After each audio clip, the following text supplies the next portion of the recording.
What's up, y'all? This is Ty, and I am here. Let me adjust this a little bit. I am here to review season 2, episode 3 of Beauty and Black, also known as Booty and Black, but that's what I call it. And this episode is titled Blaze of Beauty. And this is streaming right now on Netflix. Y'all probably already watched it all, knowing y'all. You probably watched all the episodes. But I've been taking my time watching the episodes.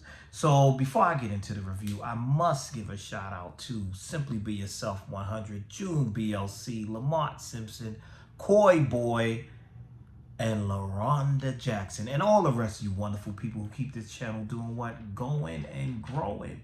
I do thank you. I do appreciate you. Now let's get down to this here review. So, Horace is having a conversation with Jules, and he's telling Jules that, he has no confidence in him. He's just disgusted with him. This is what I'm not understanding. Why are we still dealing with Jules now that, the cat is out of the bag? I don't understand why Horace is still dealing with him. He's like, how is he still getting away with playing with both sides after he's been exposed like this? Like dealing with both brothers after this is I just don't understand that part, but that just really gets me. And then we see also Mallory is on to him now, and Jules tried to lie to Mallory, and she was like, listen, she wants to know if Roy is involved, because, they had the whole thing of embezzling money in the strip club and all this. And she's like, is my husband involved? And he didn't want to tell her at first. He didn't want to tell her all that he knows. And he's like, you shouldn't get involved in this. And he says, the less she knows, the better. And she tells him, no, the more I know, the better, because I can get ahead of this thing. She said, y'all messed up. And then she says that Felicia told her everything. So he's like, oh, we're going to have to get rid of Felicia, because if she told you stuff, she'll tell anybody. And, she knows too much. She got to go. And she said, no, don't touch Felicia, because that's my only intel to what's going on in the club. And she's like, so don't touch her. Now, y'all help me out here. Felicia already told her all that she knows. What else is there that she can get from Felicia about the club when Kimmy is no longer at the club? Kimmy is a rich girl now. Kimmy ain't at the club, so what more do you need? What more information? Y'all help me out with that. But lo and behold, Felicia's not going to be touched, because she said don't touch Felicia. So that's what that was that. Now, another thing I liked in this episode that I thought was interesting. The brothers get to speak. And we learn that Horace was the favorite child of their daddies, because Norman came in and he said, listen, Horace is on his way to glory. You about to go see the king, so let me come in and try to make amends with you. And, he was saying all this stuff, this, that, and the third. And then Horace told him, listen, Norman, I don't know what you're in here doing all this for. I got you. He told me, he said, listen, I know everything. I know everything that y'all did. And he said, and for the record, because he said, yes, Daddy did hate you. Yes, he did hate you. And he said, because Norman went in there with, I always looked up to you, and, I took the blame for when you broke the vase. I got blamed when you scratched the car, blah, blah, blah, yada, yada, yada. But Horace on his deathbed is like, listen, I don't care about none of that. Ain't no forgiving and none of that. Nah, I don't forgive. I take that somewhere else. We not doing that. He said, because I remember when you slept with my wife, Olivia. He said, you had an affair with her. He's like, I'm taking you down. He said, let me tell you, I know everything, and I'm taking your punk ass. Well, he didn't say that, but I'm adding that. But I'm taking your punk ass down. You get your forfeiting your shares. This is a very, by the way, this is a very complicated will that they got going, that their father left them. There's a lot of little stipulations and things, and with little things that they can't. It's a lot of little things in this will that, they can't, little restrictions and things. And I'm like, I don't know. So they said, you losing your shares because I know about everything. You're going down. I got you. I said, wow. He said, So I thought that was interesting because I'm like, oh, look, he came to see his brother. Maybe they're going to be, they're going to make amends. Nah. He said, you ain't no family to me. I don't like you. He said, Horace said he gonna be evil till the day he died. Now that's you shouldn't have that kind of resentment, sir. You shouldn't be that angry. You should not. But that's what he said. Speaking of brothers, Charles went to pay a visit to Roy because earlier in the episode we seen Charles call Varney and say, listen, I'm going to handle this situation for you. And Varney's like, no, don't say nothing. Don't get involved. You're only going to make it worse. But Charles figured he could speak to Roy about this situation. And he goes over to Roy's house. And Roy's saying a bunch of things that's ignorant as usual because Roy's an idiot. And he pretty much said to him, how long has this been going on? This, that, and the third. You really been sleeping with him? That's a big gorilla in. Size has nothing to do with your sexuality. My only thing I will say, though, what bothers me with Varney is I will say this, and maybe I'm ignorant. He too big to be acting all soft and scared of this family. You knock somebody out real good. But Charles does tell Roy, he says, listen, Roy, I'm doing this for your safety because Varney has a mean streak. And he said, I ain't scared of nobody that sleep with no men. So that was very ignorant because that was ignorant. I thought that was very ignorant. But he was like, he ain't worried about it. So, okay, now I'll be waiting to see what happens if Varney do something to him. So he's not taking that. Now, speaking of Varney, as he was on the phone with Charles, in walks Mallory. And Mallory insists, we're going out for drinks, we're going out for dinner, whatever have you. And they're having a full conversation when they get to dinner because she told him, no, I'm not having you, you're coming. And she's like, oh, so you're gay. And how does it feel to be free? Free. That's what she said. She said that now he's free. But he was like, I ain't told you I was out the closet. And he's saying that he cannot come out of the closet because his boss, Horace, is homophobic, but he don't know that Horace be doing his own little dipping. So he said he's homophobic and that the family can't know. And she told him, listen, dude, by the time we get through with this conversation, Roy done probably told everybody. But then the thing that got me, she said she was very pleased to know that he was gay because she was feeling bad about herself because, she said as fine as she is, she don't get turned down. I said, yeah, I hear that. Same thing, fine as I am, I don't get turned down. The ladies be all on me, I'm telling you. There I go making it about me. No, seriously. She said she's not used to getting turned down. That's what she said. She said, so when he turned her down, she said, oh, that's why. She said, first I thought I was getting old and I lost my touch. She said, no, it ain't nothing wrong with me. You just gay. So she said, ain't nothing wrong with that. Come on out the closet and all this other stuff. And he's like, nah, I can't do that, this, that, and the third. She all loud telling his business. And while they saying that, here comes Olivia. Drunk as a skunk. And this was the comic relief. She drinking Mallory's wine. She's like, what y'all two doing over here? And then she says to Varney, what are you doing about this situation? Because you the one that got the judge and got them married up there in that hospital. You the one that got got Kimmy up over there. She said, I was just doing my job. I was following orders. She said, you always following orders? You know what? And she said, well, here's an order. Go F yourself. I said, wow, that's crazy. That's crazy. And she was super drunk. And then she said she was leaving with some man or whatever. So that was interesting. And I thought that was funny too.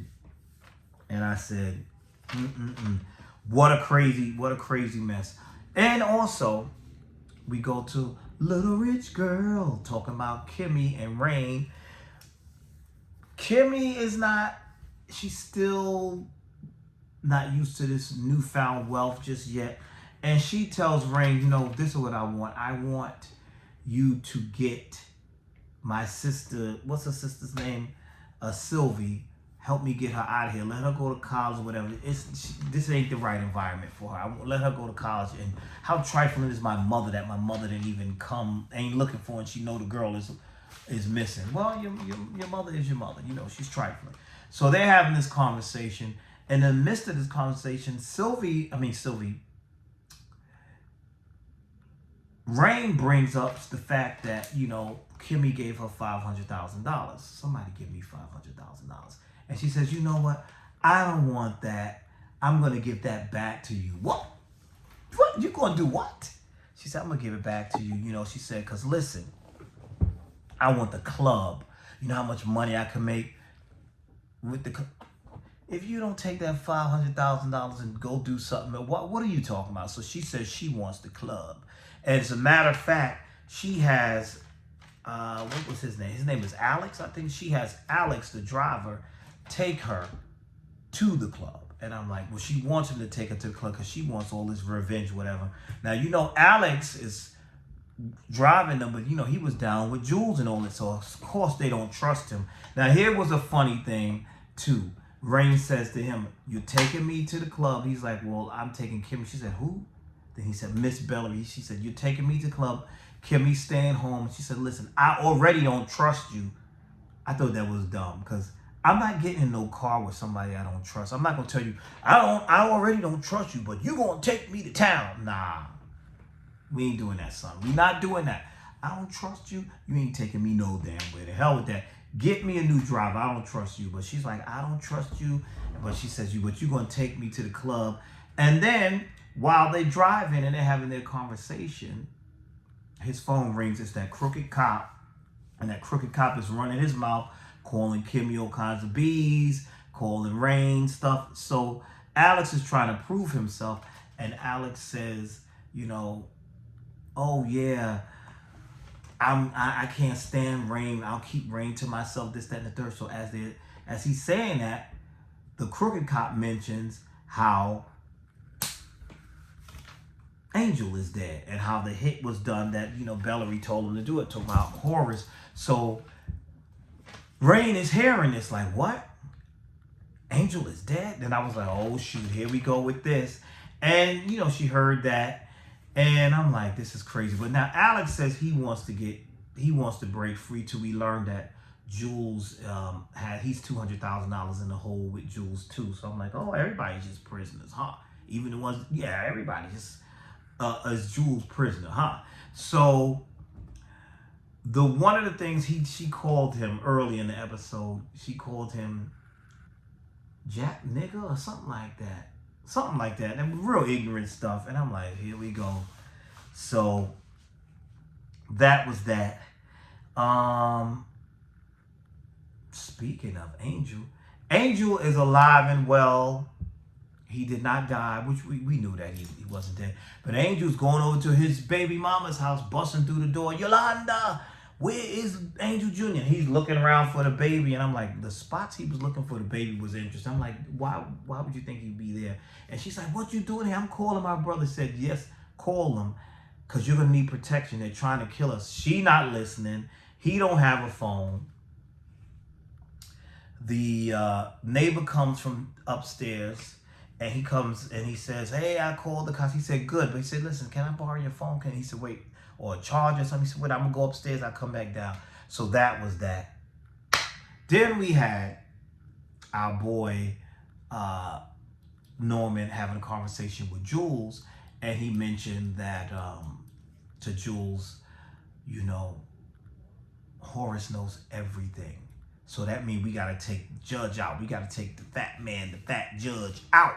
And he was like, let me handle it. He said, no, I'm going to handle it myself. He said, look, you got to, don't make it dirty. Be careful with all that. So now he goes over there to the judge. The judge is another one who's always shaking in his boots. The judge is having dinner with his lovely wife. And Norman comes over there. And Norman's like, hey. And I'm like, oh, God, don't tell me this man going. At first, I thought, oh, he going to shoot up the judge and the judge's wife. But no, they're having dinner. She's like, oh, Norm, you must come in. You must stay for dinner. Blah, blah, blah, blah, blah. And they're sitting at the table. And his wife, the judge's wife, goes to the kitchen, disappears for a while. And Norman starts asking questions, and he's like, I promise you, she don't know anything. And there's no paper trail that could connect you to anything. This, that, and the third. He's saying all this stuff.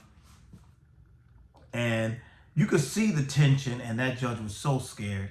And you could see the tension going on in there. But I'm thinking, okay, is he going to stab him? Is he going to shoot him? Norman's like, why are you so nervous? Calm down. Don't worry about nothing, man. Leaves the house. Leaves their house. And then you see the judge's wife say, oh, honey, Norman left this box. Boom! I knew that was going to happen. The way they set that up, when he left the house, I said, well, he ain't shoot him. He ain't stab him. He ain't kill the wife. He ain't shoot her or anything. When he left the house and sat in the car, I said, it's a bomb in that house. And I was like, well, how did he get a bomb in it? But he came in there with that suitcase box or whatever that was. And that, boom, done killed the judge. So that's how the episode ended.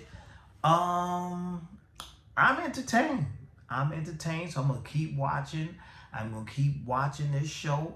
And y'all tell me what y'all thought about this episode and what y'all think about this season so far. I'm loving how Kimmy is. I love that she's in power and all that. She's a breaker. Oh, I'm leaving something out. I'm sorry. Let me talk about Kimmy having a conversation with Horace. And Horace told her, listen, you got to come down and see me. We got to talk. Come down tomorrow and see me at the hospital. And when they had that conversation, Sylvie wants to talk to him. And he was like, I really don't want to talk, whatever. Then he put Sylvie on the phone. Sylvie done looked up on the internet and saw some center that's good with cancer treatment. So she's like, listen, you should take this information. So he said he's going to take that information. So that's interesting. So Horace is still hanging on. Angel is alive. And then the judge and his wife are now dead. So I wasn't mad at this episode. I enjoyed it. You tell me your thoughts. Tell me how you're feeling about this season so far. That's all I got. So thank you for watching. Hit that like button. Hit that subscribe button. Leave me some comments. Interact with it, brother. Let's keep this channel doing what? Going and growing. And I will see you all in the next video.